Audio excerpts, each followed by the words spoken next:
Now we are starting this broadcast with some latest developments coming in from Israel.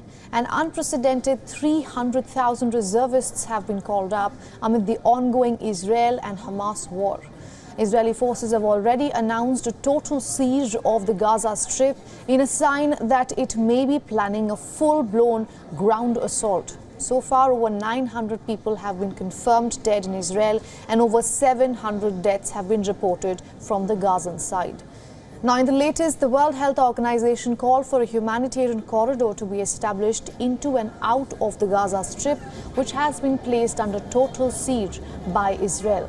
The WHO spokesperson has said, and I'm quoting here, WHO is calling for an end to the violence. A humanitarian corridor is needed to reach people with critical medical supplies.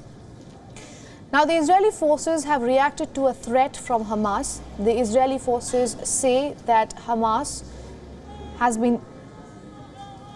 that killing hostages will not make things better. Israeli authorities believe women and children are among up to 150 hostages being held by Hamas in Gaza. Now, earlier, the Hamas group issued a stern warning. The militant group said that it has taken over 100 hostages and said that it would start executing them one by one for every civilian house bombed by Israel without a warning. Now, moments ago, the Israeli Air Force said that it has airlifted hundreds of Israeli troops who were abroad across Europe to fight Hamas. The military said that heavy transport planes flew to various countries in Europe to bring the off-duty soldiers back to Israel. Earlier, the Israeli army said that around 1,500 bodies of Hamas militants have been found inside Israel around the Gaza Strip. Now, this is a very big number, given that the existing death toll shared by both parties combined was barely over 1,600 so far. Now, the statement also added that Israeli forces have more or less restored control of Gaza border. Moments ago, a dashcam footage had emerged capturing the moments of horror as people fled from the site of a music festival in Israel, where Hamas militants killed over 270 people. The militants can be seen shooting at cars of people fleeing the spot.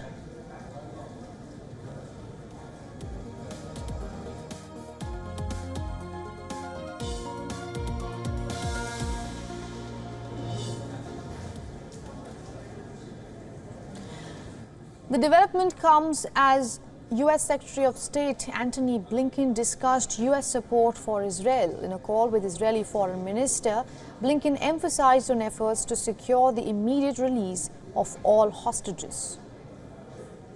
On Ground Zero, Israel continued with its heavy bombardment of Hamas hideouts in Gaza, with common Palestinians fleeing their homes. In total, Israel says over 1,200 locations have been hit with the strikes that have continued for over 3 days now. On October 7th, Hamas bombarded Israel with thousands of rockets in an unprecedented attack, triggering a fresh conflict in the region. The Hamas fighters also infiltrated the Israeli territory from land, sea, and air, going on a rampage, killing civilians and taking up to 150 hostages. Israel launched retaliatory airstrikes across Gaza, declaring a war against the Hamas group.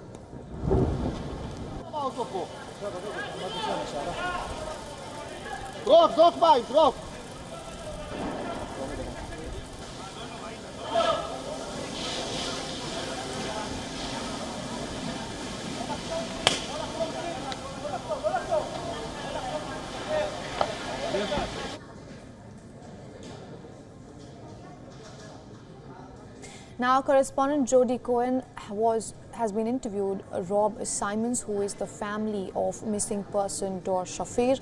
Now, Shafir went missing at the music festival, which was attacked by Hamas militants. Listen in to a first-person account of the horror unleashed by Hamas militants.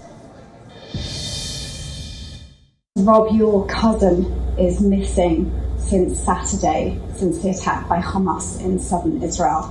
What is your family going through right now? I can't imagine. think it's a mixture between trauma and shock. I was with my cousin, who's the mother of my missing cousin, yesterday, and she is just in bits, trying to do whatever she can to help, which is why we're reaching out to the media to see what we can do to help. And just total trauma, endless crying, hardly being able to catch breath, because we just don't know where it is, and the pain of the not knowing is very difficult to handle. Have you had any news whatsoever of what happened? A little bit. Unfortunately, Dor Shafir, who's my cousin, was in the south at a music festival with his girlfriend over Friday night, Saturday.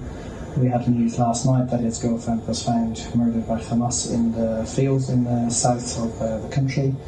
We don't know any news on Dor yet.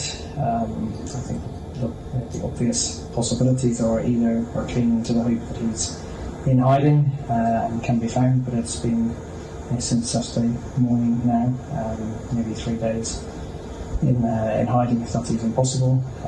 Or the alternative is that he's suffered the same fate as his girlfriend, or that Hamas have taken him like they've taken over 100 civilians into Gaza as hostages. And what message do you want to share with everyone? You said that you wanted to speak to the media to try and get your message across. What is that message that you want people to know?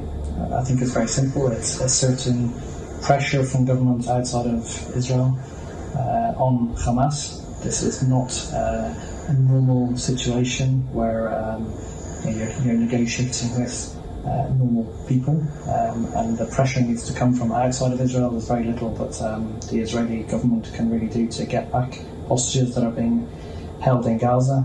My cousin Dor, we have both British and Irish connections, so we've been in touch both with the British authorities and the Irish authorities in requesting that pressure is put on Hamas to release the hostages. I hope Dor is found safe and soon. Thank you.